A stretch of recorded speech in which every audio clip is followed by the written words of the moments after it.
G'day, Jamahl Pollard here, the artist with behind the scenes of creating a tattoo design for Kurt, who lives in Belgium. I was working away at the Port Adelaide Backpackers, creating several murals at the time, and Kurt approached me whilst working away and said, "Hey, could you do me a tattoo design?" And he was on his backpacking holiday across Australia, and he's travelled quite a bit already throughout Europe, and I said, yeah, no worries. So when he went back home, we kept in touch, and this was late 2018. And then in 2019 I started work on the concept for the tattoo design, working from St. Christopher, the protector of all travellers. So we were integrating things such as compass, map of the world, and St. Christopher. So this is the mapping out phase of the project, working on the layout, incorporating all the key elements, and this is the one that finally got approved. And then from there you can see that this will go along the top of the thigh there, incorporating it into Kurt's collection of tattoos he has already. So it's time to make a start.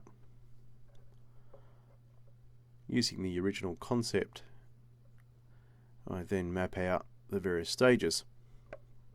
So as you can see, I've already made a bit of a start, and I'm just mapping out the continents of the world here in pencil first, and then I go in with a felt tip pen. That's how I do most projects, just to get it just right, because everyone knows what the world looks like, so something you just got to get right. So I keep looking back and forth at the images, my template, to map it all out. Not an easy task. It takes a lot of skill to do that. And not only that, at the time in 2018 I was diagnosed with a cataract, and in 2019 it became quite aggressive, so I was awaiting surgery. It was affecting what limited eyesight I already have, and there was a very, very severe risk that I was going to lose my eyesight completely if surgery was not going to go according to plan. So I had to carry on. I had to slow down quite a bit. It wasn't as quick and as I'd like to have been, but that's okay. When work's there, you've got to take it, as much as people were telling me to slow down a bit. I was having a bit of trouble with glare there too. So here we are at the beginning phase then, with the world incorporated into the piece.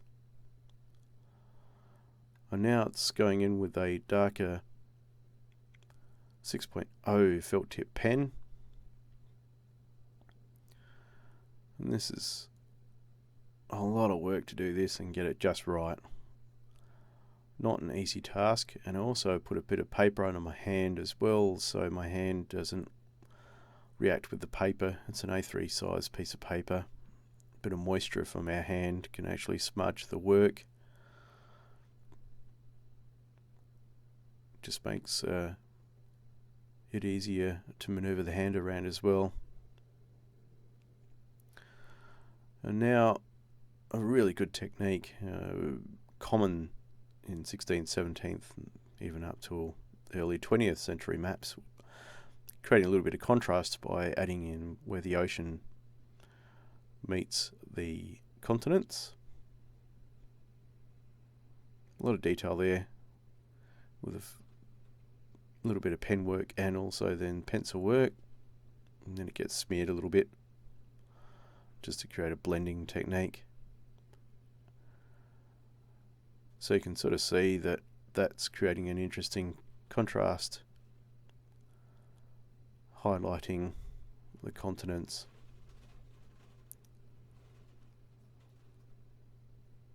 So it's also about doing all the other details as well at the same time.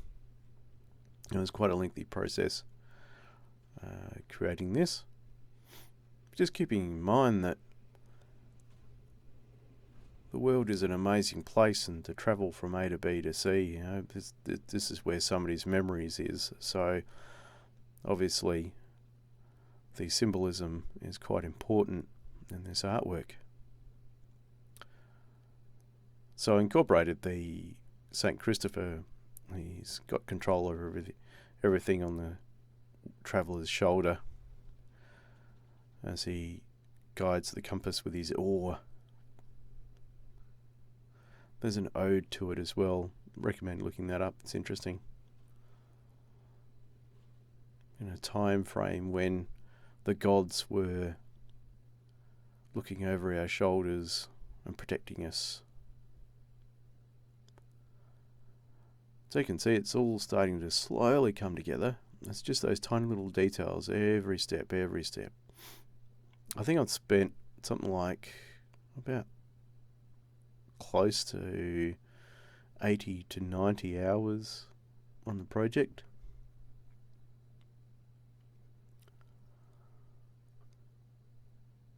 So yeah, I'm about to now map out the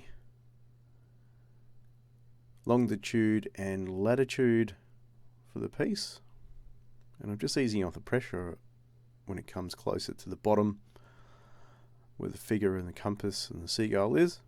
Just give a bit of contrast. I mapped it out earlier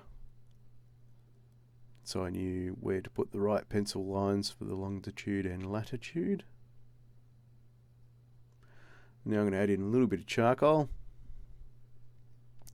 and then some coloured chalk around the outer edge just to frame the artwork up a little bit and make the continents stand out a little bit more. And then I'll just give it a light rub with some tissue paper, give it a nice blend. I was pretty happy with it. It was a good project. I was pleased and privileged to get the commission, because now it's an artwork in Belgium. So as you can see, the completed piece. It's amazing how line work using different thicknesses of felt tip pen create really interesting contrast.